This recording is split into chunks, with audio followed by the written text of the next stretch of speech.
Hi, and in this video, I'm going to be talking about if you are on Universal Credit, how to talk to your job coach that you want to start a CIC and how you can get the DWP to pay for my course, how to set up a CIC and get grant funded in 4 months, and my mentoring and my calls so that I can help you get started on your journey.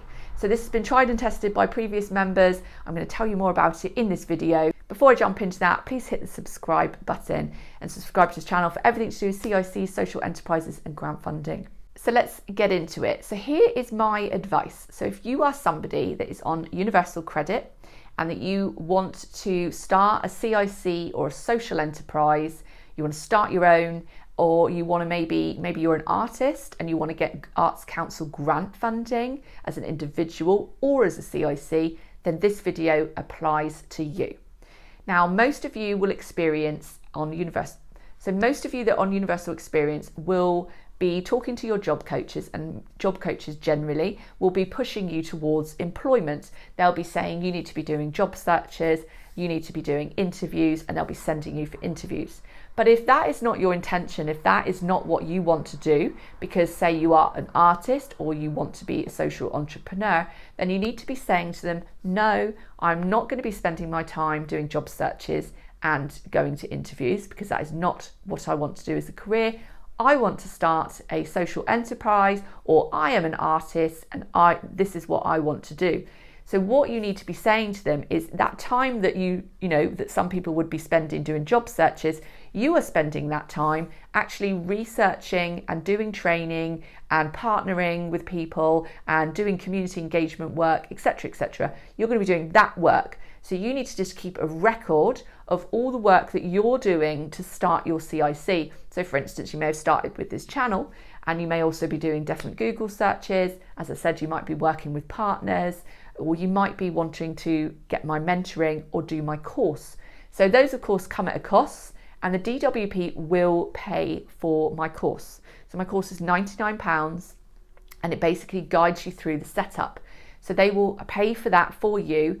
And then once you've got that paid for and you've got the course done, then you can do the course, get the CIC set up. Of course, you'll be reporting that back to your work coach that that's what you're doing and that you've succeeded in doing that. I'm happy to give you a certificate at the end of the course to prove that you've finished it. Now, as I've got in another video, once you've got all that set up and sorted, of course, you will need to still stay on Universal Credit until you get established, until you get some money in. But what you would be saying to your job coach is, look, here's my diary, here's what I'm doing, here's what I'm working on every week. I'm now waiting for this application to come back that I've got in with the lottery or the Arts Council. So I'm not available to go on interviews or to do job searches because you are waiting on these applications. And you'll just make sure that you show that you are active in doing applications, applying for grants, and that you're active, and then that will satisfy them that you are being productive in trying to get off of benefits.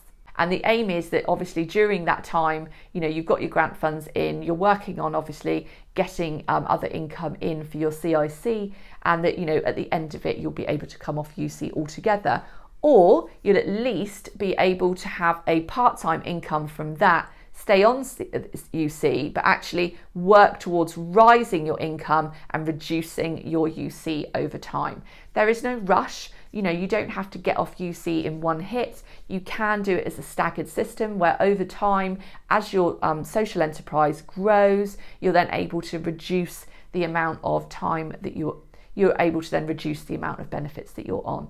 And remember, if you ever get a dip in grant funding, say you have a project for a period of time and then that project ends and you don't have any more money, you can then go back on UC for a period of time while you're waiting to apply for the next grant. So there's no reason why after a grant you couldn't go back on UC. You should also remember that you are allowed a certain amount of savings in your bank account. So say you're coming towards the end of a project, you could say, well, this money is now saved in my account from that project, but that's my savings. I still need to go on UC again now, just before that grant ends, because you are of course allowed savings in your account. So the key with UC is to always let them know any changes, let them know what you're doing, let them know what you're working on, and don't be afraid to ask them to fund things to start your CIC journey. If you want to book a call with me, if you want to book a call with me, or you want to just ask me some questions,